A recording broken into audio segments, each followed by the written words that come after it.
BBC প্রবাহে আপনাদের সবাইকে স্বাগত জানাচ্ছি আমি শারমিন রমা। শুরুতেই দেখে নেব আজ কি থাকছে। ইরান ইস্যুতে কৌশল পাল্টালেন ট্রাম্প, সামরিক শক্তির বদলে অর্থনৈতিক চাপ প্রয়োগের লক্ষ্য, সফলতা নিয়ে সংশয়।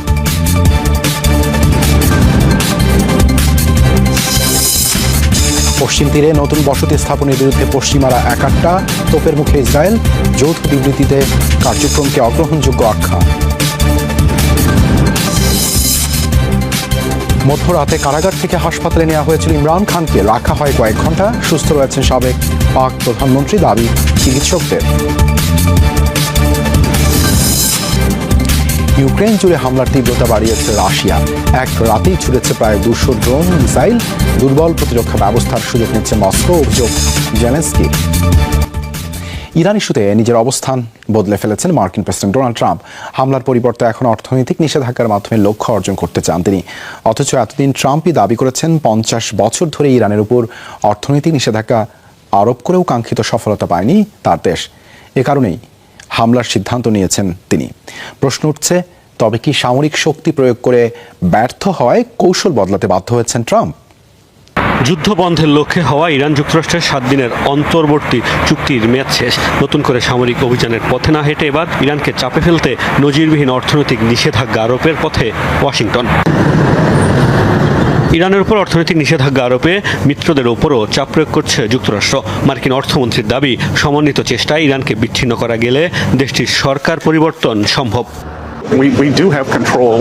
আমরা আমাদের সব মিত্রের কাছে যাচ্ছি। এটি হতে যাচ্ছে বিশ্বের ইতিহাসে সবচেয়ে বড় সমন্বিত অর্থনৈতিক বিচ্ছিন্নকরণ প্রক্রিয়া। আমরা তাদের বলছি, হয় আপনারা আমাদের পক্ষে থাকবেন, নয়তো বিপক্ষে।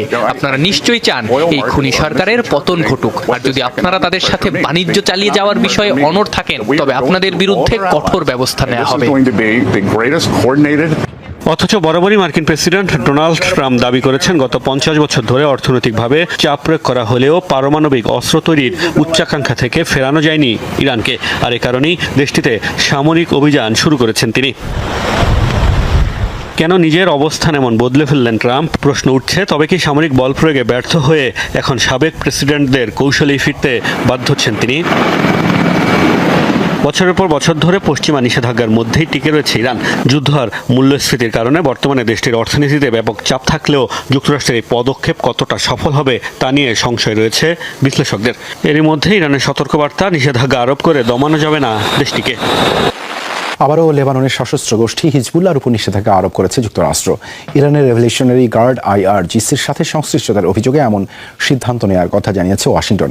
একই সাথে হিজবুল্লাহকে আবারও সন্ত্রাসী তালিকাভুক্ত করা হয়েছে। এছাড়া হিজবুল্লাহর বিপুল পরিমাণ নগদ অর্থ পাচারের অভিযোগে 10 ব্যক্তির বিরুদ্ধেও জারি করা হয়েছে নিষেধাজ্ঞা, যারা লেবানন, তুরস্ক, সংযুক্ত আরব আমিরাত ও ইরানের মধ্যে বাণিজ্যিক ফ্লাইটে যাতায়াতকারী কুরিয়ারের মাধ্যমে কয়েকশো মিলিয়ন ডলার পর্যন্ত অর্থ স্থানান্তর করেছে। পাচারকৃত সম্পদ মধ্যপ্রাচ্য জুড়ে বিভিন্ন সশস্ত্র গোষ্ঠীর অর্থায়নে ব্যবহৃত হচ্ছে বলে অভিযোগ ট্রাম্প প্রশাসনের। 1997 সালে প্রথম হিজবুল্লাহকে বিদেশি সন্ত্রাসী সংগঠন হিসেবে তালিকাভুক্ত করে যুক্তরাষ্ট্র। ইসরায়েলের দখলকৃত পশ্চিম তীরে নতুন বসতি স্থাপনের বিরুদ্ধে একাট্টা আন্তর্জাতিক মহল। জাতিসংঘ ছাড়াও যুক্তরাজ্য, ফ্রান্স সহ প্রভাবশালী দেশগুলো জানিয়েছে কঠোর নিন্দা। রীতিমতো তোপের মুখে পড়েছে নেতানিয়াহু প্রশাসন।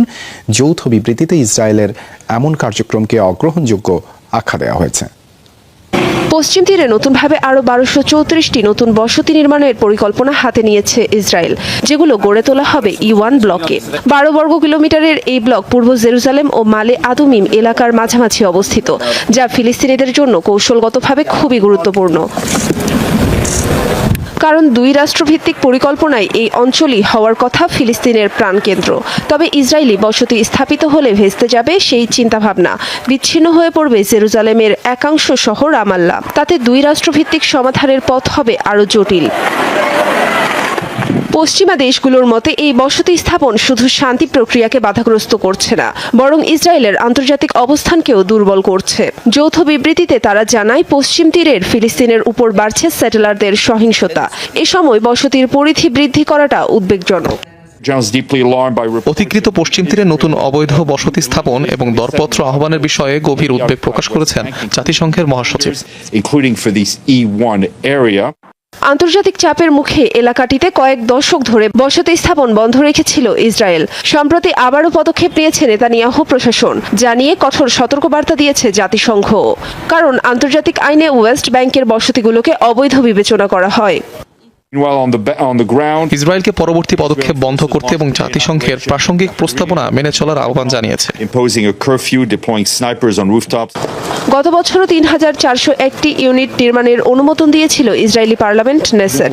চলতি বছর হাজারের বেশি টেন্ডার আহ্বান করেছে দেশটি, যা রীতিমতো আন্তর্জাতিক আইনের লঙ্ঘন। 1967 সালে পশ্চিম তীর ও পূর্ব জেরুজালেম দখলে নেয় ইসরায়েল, গড়ে তোলে 160টি বসতি, যেগুলোয় বাস করেন 7 লাখ ইহুদি।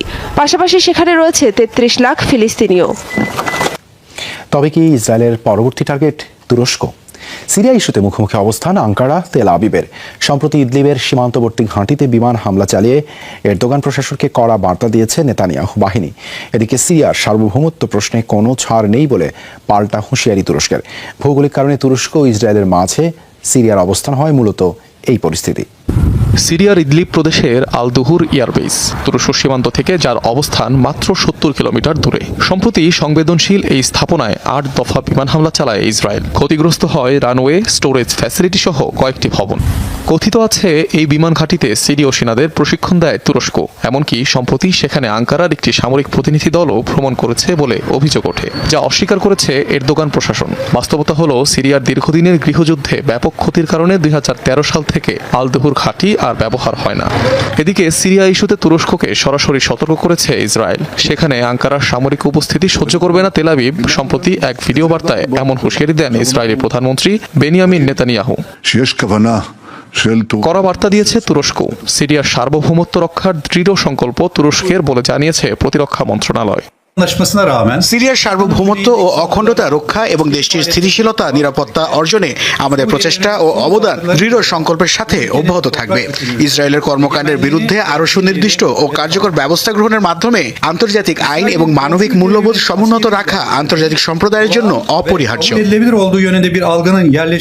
ভৌগোলিক অবস্থানগত কারণে সিরিয়া মূলত ইসরায়েল ও তুরস্কের মাঝে বাফার অঞ্চল হিসাবে কাজ করে। এজন্য সিরীয় ভূখণ্ডে যে কোনো পরিবর্তন চিন্তার কারণ হয়ে দাঁড়াতে পারে তেল আবিব, আঙ্কারার জন্য। তবে ন্যাটো সদস্য তুরস্কের সাথে মার্কিন মিত্র ইসরায়েল আদৌ সংঘাতে জড়াবে কিনা তা নিয়ে রয়েছে অনেক প্রশ্ন।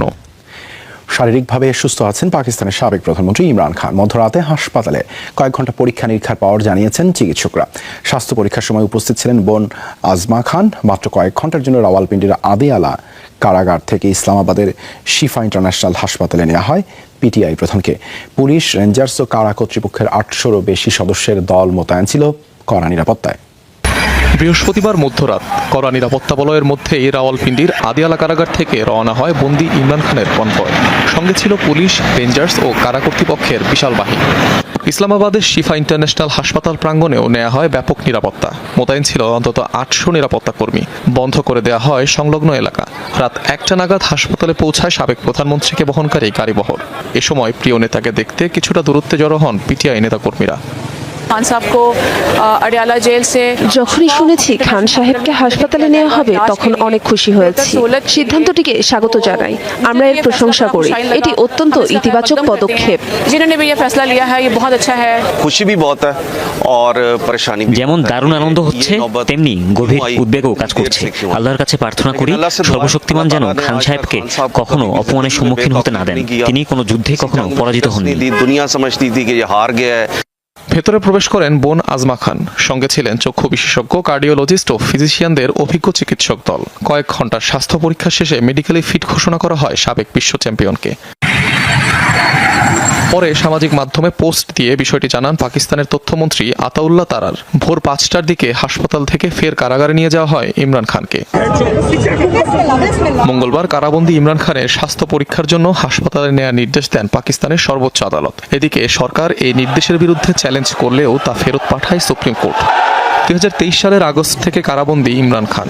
বছর খানেক ধরেই তার শারীরিক অবস্থার অবনতি নিয়ে উদ্বেগ তৈরি হয়। বর্তমানে তার বিরুদ্ধে রাষ্ট্রীয় তোষাখানা ও বেআইনিভাবে বিয়ে করার মামলা রয়েছে।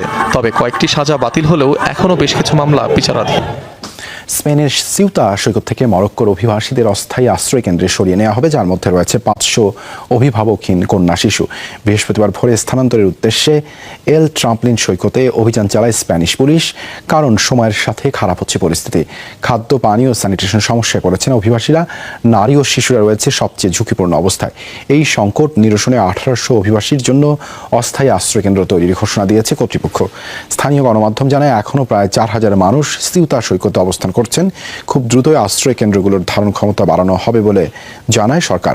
গত মাসে দারিদ্র্য ও অস্থিতিশীলতা থেকে বাঁচতে মরক্কো দিয়ে স্পেনের সৈকতে আসে হাজার হাজার অভিবাসী। ইউক্রেনের রাজধানী কিয়েভে এক রাতেই ব্যালিস্টিক ও ক্রুজ ক্ষেপণাস্ত্রের পাশাপাশি ছোড়া হয়েছে 168টি ড্রোন। ভয়াবহ হামলায় প্রাণ গেছে অন্তত 16 জনের, আহত হয়েছেন আরও কয়েক ডজন। ক্ষতিগ্রস্ত হয়েছে 2 শতাধিক স্থাপনা। কিয়েভের দাবি, দুর্বল হয়ে পড়া আকাশ প্রতিরক্ষা ব্যবস্থার সুযোগ নেই হামলার পরিধি বাড়িয়েছে মস্কো। এই অবস্থায় যুক্তরাষ্ট্রের কাছ থেকে আরও ইন্টারসেপ্টর কেনার কথা বলছেন ইউক্রেনের প্রেসিডেন্ট ভলোদিমির জেলেনস্কি। রাত পেরিয়ে সকাল হলেও কিয়েভের আকাশে তখনও ধোঁয়া আর আগুনের লেলিহান শিখা। আবাসিক ভবন, হাসপাতাল, স্কুল, বাদ যায়নি বেসামরিক স্থাপনাও। ইউক্রেনের দাবি, রাশিয়া একযোগে ব্যবহার করেছে ব্যালিস্টিক ও ক্রুজ ক্ষেপণাস্ত্র, হাইপারসনিক অস্ত্র এবং 168টি ড্রোন। প্রশ্ন উঠেছে, হঠাৎ কেন হামলার পরিধি বাড়ালো মস্কো? কিয়েভ বলছে ইউক্রেনের দুর্বল হয়ে পড়া আকাশ প্রতিরক্ষা ব্যবস্থাই এর বড় কারণ। প্রেসিডেন্ট ভলোদিমির জেলেনস্কি জানান, মার্কিন পেট্রিয়ট ইন্টারসেপ্টরের ঘাটতি এখন বড় সমস্যা। আমাদের প্যাট্রিয়ট ইন্টারসেপ্টর দরকার। এগুলো শুধু আমাদের অংশীদাররাই দিতে পারে। আমরা উপহার চাইছি না, আমরা অস্ত্র কিনতে চাই। আমাদের রাজনৈতিক সিদ্ধান্ত প্রয়োজন, বিশেষ করে যুক্তরাষ্ট্রের। রাশিয়ার এই হামলার জবাব দেব আমরা, আর সেটা দূরপাল্লার অস্ত্র দিয়ে। এর সঙ্গে রয়েছে পাল্টা হামলার হিসাবও। সম্প্রতি রুশ জ্বালানি অবকাঠামোয় দূরপাল্লার হামলার জবাবে দেশটির সামরিক ও অবকাঠামোগত সক্ষমতায় আঘাত করতে চাইছে পুতিন বাহিনী। পাশাপাশি দীর্ঘ সময় ধরে চলা যুদ্ধে রুশ বাহিনী বড় কোনো কৌশলগত অগ্রগতি অর্জন করতে হিমশিম খাচ্ছে। এই স্থবিরতা কাটাতে এবং ইউক্রেনীয় বাহিনীকে চাপে রাখতে নতুন করে হামলা জোরদার করা হয়েছে। একই সাথে ইউক্রেনের ওপর সামরিক ও রাজনৈতিক চাপ বাড়ানো মস্কোর উদ্দেশ্য হতে পারে বলে মনে করছেন বিশ্লেষকরা। এদিকে জনবসতিপূর্ণ এলাকায় এমন হামলায় উদ্বেগ জানিয়েছে জাতিসংঘ। অবিলম্বে উত্তেজনা কমিয়ে পূর্ণ ও নিঃস্বার্থ যুদ্ধবিরতির আহ্বান জানিয়েছে সংস্থাটি। যুক্তরাষ্ট্র নিউ ইয়র্কের ক্যাপিটল হিলে হামলা পরিকল্পনার অভিযোগে এক নারীকে আটক করেছে পুলিশ। 35 বছর বয়সী ওই নারীর নাম জেসিকা বোয়ি। বৃহস্পতিবার এই তথ্য জানায় মার্কিন বিচার বিভাগ। বলা হয়, আটক নারীর উদ্দেশ্য ছিল জঙ্গি গোষ্ঠী আইএসের মতো বোমা হামলা চালিয়ে ভবনটি উড়িয়ে দেয়া। একই সাথে সরকারি কর্মকর্তাদের হত্যা করে সিরিয়ায় পালিয়ে যাওয়ার উদ্দেশ্যও ছিল তার বলে জানায় পুলিশ। দাবি করা হয়, জেসিকা আগে থেকেই ছবি তুলে স্টেট ক্যাপিটলের নজর রাখছিলেন। আমেরিকান ব্যবস্থার উপর প্রভাব ফেলার জন্যই হামলার লক্ষ্যবস্তু হিসেবে এই ভবনকে বেছে নিয়েছিলেন বোয়ি। এছাড়া অনলাইনে আমেরিকা বিদ্বেষী বার্তা দিতেন এই নারী, যার মধ্যে রয়েছে আমেরিকার উপর আল কায়দার 1/11 হামলা উদযাপন। রাজনৈতিক সহিংসতা বৃদ্ধির কারণে পুরো রাজ্যে নিরাপত্তা জোরদারের পদক্ষেপ নিয়েছে কর্তৃপক্ষ। যুক্তরাষ্ট্রের নিউ ইয়র্ক সিটিতে ভারী বৃষ্টির কারণে হঠাৎ বন্যার সতর্কতা জারি করা হয়। বৃহস্পতিবার বৃষ্টিতে শহরের বিভিন্ন সড়ক ও গণপরিবহনে দেখা দেয় জলাবদ্ধতা। নিউ ইয়র্কের একটি সাবওয়ে স্টেশনের ছাদ চুয়ে প্ল্যাটফর্মে পানি পড়ার ভিডিও ছড়িয়ে পড়ে সামাজিক যোগাযোগ মাধ্যমে। বন্যার আশঙ্কায় new York city emergency management বাসিন্দাদের সতর্ক করে এবং ভ্রমণ ও গণপরিবহনে বড় ধরনের বিঘ্নের প্রস্তুতি নিতে বলে। জাতীয় আবহাওয়া সংস্থার সতর্কতায় নিউ ইয়র্কের ব্রুকলিন, কুইন্স সহ কয়েকটি এলাকায় আকস্মিক বন্যার আশঙ্কার কথা জানানো হয়। এল নিনোর প্রভাবে এবার পানামা খালে জাহাজ চলাচল সীমিত করতে যাচ্ছে পানামা। আগামী সেপ্টেম্বর থেকে প্রতিদিন নির্দিষ্ট সংখ্যক নৌযানকে সরু জলপট্টি ব্যবহারের অনুমতি দেওয়া হবে। বৃহস্পতিবার এই ঘোষণা দেয় পানামা খাল কর্তৃপক্ষ। জানা গেছে 4 সেপ্টেম্বর থেকে প্রতিদিন সর্বোচ্চ 34টি জাহাজ খাল অতিক্রম করতে পারবে। 15 সেপ্টেম্বর থেকে সেই সংখ্যা আরও কমিয়ে 32টিতে নামিয়ে আনা হবে। এল নিনোর প্রভাবে খরাজনিত কারণে পানামা খালের সবচেয়ে গুরুত্বপূর্ণ অংশ গাতুল লেকের পানির উচ্চতা কমতে শুরু করে, যার ফলে নৌযান চলাচলে বাধা সৃষ্টি হতে পারে। সিদ্ধান্তটির ফলে খালটির উপর নির্ভরশীল বিভিন্ন শিল্পে পরিবহন ব্যয়ও বেড়ে যাওয়ার শঙ্কা রয়েছে। 2023 সালেও তীব্র খরার জেরে পানামা খালের জাহাজ চলাচলে প্রায় 36% কমে গিয়েছিল। বিশ্বের সামুদ্রিক বাণিজ্যের প্রায় 5% পানামা খালের উপর নির্ভরশীল। গড়ে খালটিতে প্রতিদিন প্রায় 40টি জাহাজ চলাচল করতে পারে। নাইজেরিয়ার উত্তর পশ্চিমাঞ্চল সোকোতো রাজ্যে অতিরিক্ত যাত্রী বোঝাই একটি নৌকা ডুবে অন্তত 50 জনের মৃত্যু হয়েছে। নিহতদের বেশিরভাগই শিশু। বৃহস্পতিবার স্থানীয় সময় নৌকাটি গোরাও এলাকার নদীতে ডুবে যায়। দুর্ঘটনার পর স্থানীয় ডুবুরিরা নিখোঁজদের উদ্ধারে তৎপরতা শুরু করেন। প্রত্যক্ষদর্শীদের ধারণ করা ভিডিওতে দেখা যায় নৌকা থেকে মরদেহ উদ্ধার করে তীরে নিয়ে আসছেন স্থানীয়রা। পরে একটি মসজিদের সামনে অন্তত 50টি মরদেহ রাখা হয়। নাইজেরিয়ায় নৌকাডুবির ঘটনা প্রায় ঘটে। অতিরিক্ত যাত্রী, নৌকার দুর্বল রক্ষণাবেক্ষণ এবং নিরাপত্তা বিধি যথাযথভাবে প্রয়োগ না করাকে এসব দুর্ঘটনার অন্যতম কারণ হিসেবে দেখা হয়। বর্ষাকালে নদ নদীতে দুর্ঘটনার ঝুঁকি আরও বেড়ে যায়। কলম্বিয়ার দক্ষিণ পশ্চিমাঞ্চলে একটি উন্মুক্ত খনি ধসে প্রাণ হারিয়েছেন অন্তত 13 জন শ্রমিক, আহত হয়েছেন আরও 7 জন। বুধবার নারিনিও বিভাগের পালিকার্পা পৌরসভায় এই দুর্ঘটনা ঘটে। কর্তৃপক্ষ জানায় প্রথমে বিস্ফোরণের কথা বলা হলেও পরে নিশ্চিত হওয়া যায় খনির ঢালের মাটি ধসে পড়েই এই দুর্ঘটনা। নিখোঁজ শ্রমিকদের উদ্ধারে ফায়ার সার্ভিস কর্মী, স্থানীয় বাসিন্দা ও ভারী যন্ত্রপাতি নিয়ে রাতভর অভিযান চলে। পরে রাত 2টার দিকে সব নিখোঁজ শ্রমিককে শনাক্ত করা সম্ভব হয়। ব্রাজিল উরুগুয়ে সীমান্তে ভারী বৃষ্টিপাতে দেখা দিয়েছে ভয়াবহ বন্যা পরিস্থিতি। বুধবার বন্যার কারণে জিয়াগুয়ারা শহরে ঘরবাড়ি ছাড়তে বাধ্য হয়েছে অন্তত 40টির পরিবার। শহরটির জিমনেশিয়ামে বাসিন্দাদের জন্য খোলা হয়েছে আশ্রয় কেন্দ্র। সীমান্তের ওপারে উরুগুয়ের রিও ব্র্যাঙ্কো শহরেও ঢুকে পড়েছে বন্যার পানি। বিঘ্নিত হচ্ছে যান চলাচল, বন্ধ হয়ে গেছে বেশ কিছু দোকানপাট ও ব্যবসা প্রতিষ্ঠান। এছাড়াও দেওয়া হয়েছে আরও ভারী বৃষ্টিপাতের পূর্বাভাস। ঘন্টায় 80 কিলোমিটার বেগে ঝোড়ো বাতাস হতে পারে বলেও আশঙ্কা করছে কর্তৃপক্ষ। ঘূর্ণিঝড়ের প্রভাবে পরিস্থিতি আরও খারাপ হতে পারে বলে সতর্ক বার্তা দিয়েছে আবহাওয়া। 6.7 মাত্রার জোরালো ভূমিকম্পে কেঁপে উঠল লাতিন দেশ পেরু। বৃহস্পতিবার আন্দিজ অঞ্চলের ভূমিকম্পটির উৎপত্তি ভূপৃষ্ঠের প্রায় 99 কিলোমিটার গভীরে, তবে এখন পর্যন্ত হতাহত বা বড় ধরনের ক্ষয়ক্ষতির খবর পাওয়া যায়নি। অন্যদিকে ভারী বৃষ্টি ও ভূমিধসে বিপর্যস্ত দেশটির দক্ষিণাঞ্চল প্যান আমেরিকান হাইওয়ের প্রায় 10 কিলোমিটার অংশ ধসে যাওয়ায় চতুর্থ দিনের মতো আটকে আছে শত শত যানবাহন ও যাত্রী। নষ্ট হতে শুরু করেছে মাছ, মুরগি, ফল ও সবজির চালান। আটকে পড়াদের খাবার দিচ্ছেন স্থানীয় কর্মীরা। পাশাপাশি সড়কে সচল করতে কাদা ও ধ্বংসাবশেষ সরানোর কাজ করছেন সেনা সদস্যরা। সমুদ্রে 5 দিন ধরে মাছ ধরার বাক্সে ভেসে থাকার পর অলৌকিকভাবে বেঁচে ফিরেছেন 2 জেলে। বুধবার প্রশান্ত মহাসাগরীয় জলসীমার কাছ থেকে তাদের উদ্ধার করে মেক্সিকান নৌবাহিনী। উদ্ধারকৃত 2 জেলের বয়স 53 ও 32। ধারণা করা হচ্ছে অজ্ঞাত কারণে মাছ ধরার নৌকা ডুবে এই পরিস্থিতিতে পড়েন 2 জেলে। 14 আগস্ট তাদের সাথে সবশেষ যোগাযোগ হয় স্থানীয়দের। পরে সাহায্যের আবেদন পেয়ে মেক্সিকোর চিয়াপাস রাজ্যের উপকূলে উদ্ধার অভিযান শুরু করে নৌবাহিনী। তীর থেকে প্রায় 250 কিলোমিটার দূরে তাদের সন্ধান পাওয়া যায়। পিঁপড়ার শরীরে ঢুকেই নিয়ে নিচ্ছে পুরোপুরি নিয়ন্ত্রণ আর ধীরে ধীরে প্রাণীটিকে ঠেলে দিচ্ছে মৃত্যুর দিকে। এমনই এক ছত্রাক শনাক্ত করতে পেরেছেন মেক্সিকোর গবেষকরা। নাম দেওয়া হয়েছে জম্বি ফাঙ্গাস। তবে মানুষের আতঙ্কিত হওয়ার কিছু নেই বলে জানান গবেষকরা।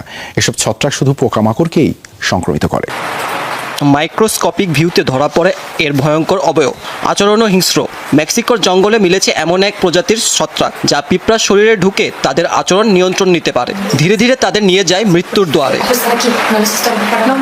মেক্সিকোর জালিস্কোর গহীন বনে নতুন এমন 6 প্রজাতির ছত্রাক শনাক্ত করেছে গবেষকেরা। তাদের দাবি এসব প্রজাতি সম্পর্কে কোনো তথ্য ছিল না এতদিন। নতুন এই ছত্রাকগুলোর নাম দেওয়া হয়েছে জম্বি ফাঙ্গাস। ছত্রাকটি প্রথমে পিঁপড়ার শরীরে প্রবেশ করে, এরপর ধীরে ধীরে তার স্নায়ুতন্ত্রে প্রভাব বিস্তার করে। একসময় আচরণের ওপর নিয়ন্ত্রণ নেয় ছত্রাকটি। অনেকটা পুতুলের মতো নিজের ইচ্ছামতো তাকে চালাতে থাকে। শেষ পর্যন্ত পিঁপড়াকে এমন জায়গায় নিয়ে যাওয়া হয় যেখানে মৃত্যু হলে ছত্রাকটি বেড়ে ওঠা ও ছড়িয়ে পড়ার উপযুক্ত পরিবেশ পায়। তবে এই ছত্রাকটি কোনো বিশেষ কারণে পিঁপড়ার পুরো কলোনিকে ধ্বংস করে না, আর তাই এক রহস্য বিজ্ঞানীদের কাছে। পিঁপড়ার শরীরে এমন কিছু প্রতিরোধ ব্যবস্থা রয়েছে যা ছত্রাকটিকে পুরো কলোনি ধ্বংস করতে বাধা দেয়। অর্থাৎ পিঁপড়া ও এই ছত্রাকের মধ্যে এমন এক ধরনের মিথস্ক্রিয়া রয়েছে যা এখনো বিজ্ঞানের কাছে পুরোপুরি অজানা। অবশ্য মানুষের জন্য ক্ষতিকর নয় এই ছত্রাক, বলছেন গবেষকেরা। কেবল পোকামাকড়কেই সংক্রামিত করার জন্য অভিযোজিত জম্বি ফাঙ্গাস। জম্বি ফাঙ্গাস নামটি নতুন নয়। 2009 সালের এক গবেষণায় প্রথম উঠে আসে এই ছত্রাকের বিস্তারিত। পরে সে গবেষণার তথ্য থেকে তৈরি হয় জনপ্রিয় গেম ও series the last of us. গবেষণায় দেখা গেছে এই ছত্রাক প্রকৃতির ভারসাম্য রক্ষায় গুরুত্বপূর্ণ ভূমিকা রাখে। পিঁপড়ার সংখ্যা নিয়ন্ত্রণ করে এই প্রজাতির ফাঙ্গাস। মেক্সিকোর গভীর আর্দ্র বনাঞ্চলে এমন অজানা অনেক ছত্রাকের সন্ধান মিলতে পারে বলে ধারণা গবেষকদের। সবাইকে শুভকামনা জানিয়ে আমি শারমিন রমাজ এখানে বিদায় নিচ্ছি। ভালো থাকবেন।